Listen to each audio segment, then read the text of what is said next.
Hi అండి. Welcome back to మన ఇంటి సాంప్రదాయం. ఇవాళ వచ్చేసి పాకం లేకుండా చాలా ఈజీగా పొడి బియ్యం పిండితోనే అరిసెలు ఎలా తయారు చేసుకోవాలో చూద్దాం. ఈ అరిసెలు తయారు చేసుకోవడానికి బియ్యం నానబెట్టాల్సిన అవసరం లేదు, అలాగే పాకం పట్టాల్సిన అవసరం లేకుండా మెత్తటి అరిసెలను తయారు చేసుకోవచ్చు. టేస్ట్ అయితే చాలా బాగుంటాయి. ఎవరైనా కొత్తగా ట్రై చేసే వాళ్ళు కూడా ఇలా తయారు చేసుకోవచ్చు, చాలా బాగుంటాయి. ఎలా తయారు చేసుకోవాలో ప్రాసెస్ చూసేద్దాం. ముందుగా స్టవ్ వెలిగించి ప్యాన్ పెట్టుకొని అందులోకి 1 కప్పు దాకా తురిమిన బెల్లం వేసుకోవాలి. అలాగే అదే కప్పుతో 1 కప్పు దాకా వాటర్ వేసుకొని ఈ బెల్లం అంతా కరిగించుకోవాలి. బెల్లం పాకం పట్టాల్సిన అవసరం లేకుండా జస్ట్ బెల్లం అంతా కరిగించుకుంటే చాలు. ఈ విధంగా బెల్లం అంతా ఒక 5-6 నిమిషాల పాటు ఉడికించుకొని కరిగించుకోవాలి. ఇలా బెల్లం అంతా కరిగిపోయిన తర్వాత ఈ వాటర్ని వడగట్టుకొని తీసుకోవాలి. ఇలా వడగట్టుకున్న తర్వాత స్టవ్ని హై టు మీడియం ఫ్లేమ్లో ఉంచుకొని ఒక 2-3 నిమిషాల వరకు ఉడికించుకోవాలి. బెల్లం వాటర్ వచ్చేసి పల్చగా కాకుండా కొంచెం థిక్గా అయ్యేంత వరకు ఉడికించుకోవాలి. చేతితో టచ్ చేసినట్లయితే చేతికి జిగురుగా ఉండేలా ఉండాలి. ఇలా బెల్లం అంతా కరిగిపోయి ఉడికించుకుంటున్నప్పుడు మనం ఏ కప్పుతో అయితే బెల్లం తీసుకున్నామో అదే కప్పుతో 1/2 కప్పు దాకా బియ్యం పిండి, అలాగే 1/2 కప్పు దాకా గోధుమ పిండిని వేసుకోవాలి. స్టవ్ని లో ఫ్లేమ్లో ఉంచుకొని పిండి ముద్దలు కట్టకుండా బాగా మిక్స్ అయ్యేలాగా కలుపుకోవాలి. చూడండి, ఈ వీడియోలో చూపించిన విధంగా ఇలా కలుపుతూనే ఉన్నట్లయితే మనకి బాగా దగ్గర పడిపోతుంది. ఇలా ఒక 2-3 నిమిషాల పాటు కలుపుకున్నట్లయితే మనకి పిండి అంతా బాగా మిక్స్ అయిపోయి దగ్గర పడుతుంది. ఇందులో ఉండలేవి లేకుండా బాగా మిక్స్ అయ్యేలాగా కలుపుకోవాలి. ఇప్పుడు వచ్చేసి ఇందులోకి 1 లేదా 2 టేబుల్ స్పూన్ల దాకా గీని వేసుకోవాలి. ఈ మిశ్రమం అనేది ప్యాన్ కతుక్కోకుండా సపరేట్ అయ్యేంత వరకు బాగా కలుపుకోవాలి. ఇలా కలుపుకున్న తర్వాత స్టవ్ ఆఫ్ చేసుకోవాలి. పిండిని మనం చేతితో పట్టుకున్నట్లయితే ముద్ద కట్టుకోవడానికి వీలుగా ఉండేలాగా రావాలి. ఇక్కడైతే వేడిగా ఉంది, నేను చేతిలో పట్టుకోలేకపోతున్నాను. అంతా బాగా కలిపేసి ఒక దగ్గర పెట్టేసుకొని స్టవ్ ఆఫ్ చేసుకొని మూత పెట్టి ఉంచుకోవాలి చల్లారేంత వరకు. అలా మూత పెట్టుకొని ఉంచుకున్నట్లయితే అందులోని వేడికి బాగా పిండి మెత్తగా అవుతుంది. చూడండి, ఇలా పక్కన ఉంచుకోవడం వల్ల పిండి అంతా ఎంత సాఫ్ట్గా అయ్యిందో. పిండి చేతికి అతుక్కుంటున్నట్లయితే అరచేతికి కొంచెం ఆయిల్ కానీ లేదా గీని కానీ అప్లై చేసుకొని పిండిని కలుపుకోవాలి. అప్పుడే పిండి చేతికి అతుక్కోకుండా బాగా నీట్గా వస్తుంది. ఇందులో ఉండలేవి లేకుండా అవసరమైతే 1 లేదా 2 టేబుల్ స్పూన్ల దాకా బియ్యం పిండిని వేసుకొని పిండిని ఇలా సాఫ్ట్గా కలుపుకొని తీసుకోవాలి. చూడండి, పిండి కన్సిస్టెన్సీ అనేది ఈ విధంగా ఉన్నట్లయితే మనకి అరిసెలు చాలా బాగా వస్తాయి.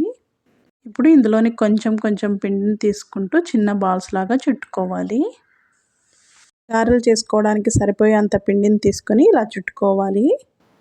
ఇప్పుడు ఏదైనా పాలిథిన్ కవర్ కానీ ఇలాంటి ఒక ఆయిల్ పేపర్ కానీ తీసుకొని దానిపైన కొంచెం ఆయిల్ అప్లై చేసుకొని పిండి ముద్దను పెట్టేసి చేతి వేళ్ళతో ఈ విధంగా ప్రెస్ చేసుకోవాలి.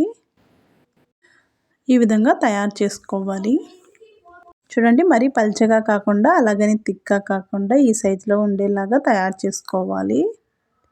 ఒక 2 పేపర్స్ తీసుకున్నట్లయితే ఒకదాని తర్వాత ఒకటి తయారు చేసుకుంటూ వేయించుకోవచ్చు. పిండిని సాఫ్ట్గా కలుపుకున్నట్లయితే ఇలా ఒత్తుకున్నప్పుడు పగుళ్ళు లేకుండా, అలాగే ఆయిల్లో డీప్ ఫ్రై చేసినప్పుడు విడిపోకుండా ఉంటాయి. ఇప్పుడు డీప్ ఫ్రైకి సరిపడా ఆయిల్ పెట్టేసుకొని ఆయిల్ బాగా హీట్ అయిన తర్వాత అందులోకి ఒక్కొక్కటిగా వేసుకోవాలి. ఒకేసారి ఎక్కువ వేసుకోకుండా 1 లేదా 2 వేసుకొని ఫ్రై చేసుకోవాలి.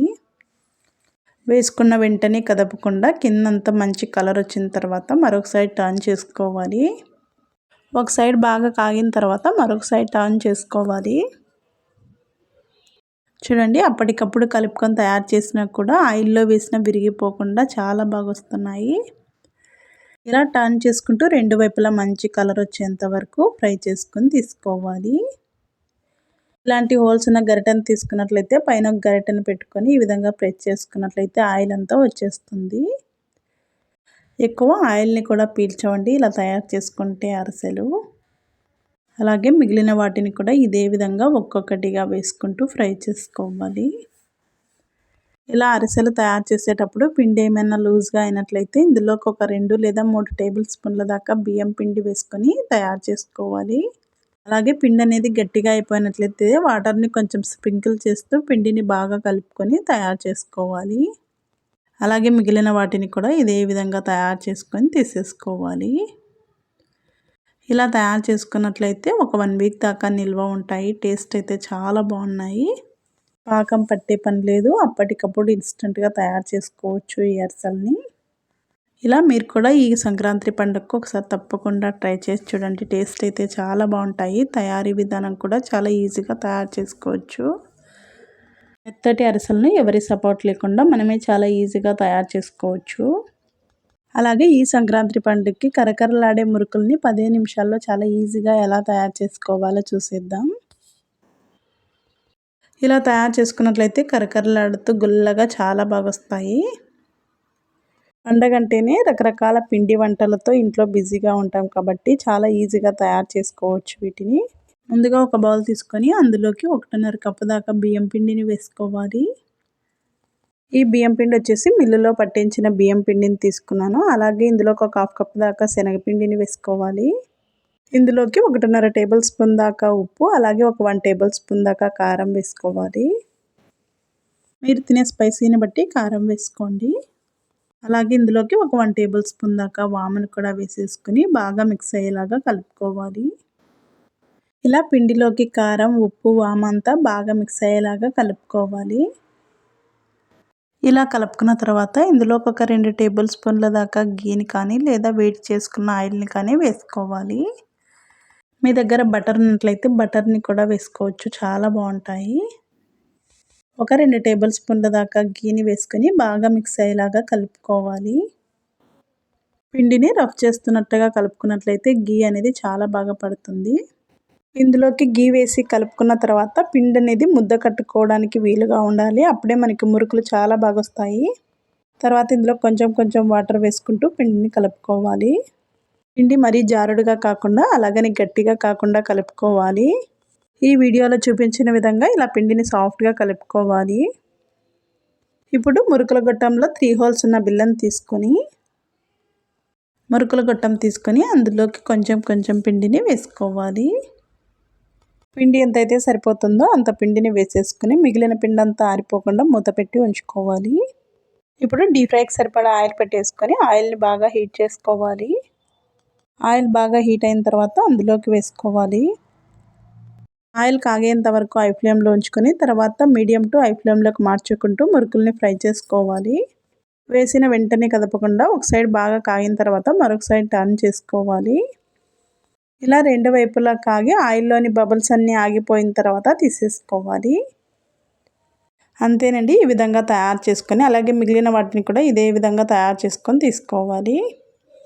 ఈ సంక్రాంతి పండగకి కరకరలాడే మురుకులను అలాగే పొడి బియ్యం పిండితో అరిసెలు తయారు చేసుకోండి, చాలా బాగుంటాయి. ఈ వీడియో మీకు నచ్చినట్లయితే ఒక లైక్ చేయండి. అలాగే మరిన్ని రెసిపీస్ కోసం మన ఇంటి సాంప్రదాయం ఛానల్ని సబ్స్క్రైబ్ చేసుకొని పక్కనే ఉన్న బెల్ బటన్ని యాక్టివేట్ చేసుకున్నట్లయితే నేను పెట్టే ప్రతి వీడియో మీ వరకు వస్తాయి. Thank you for watching.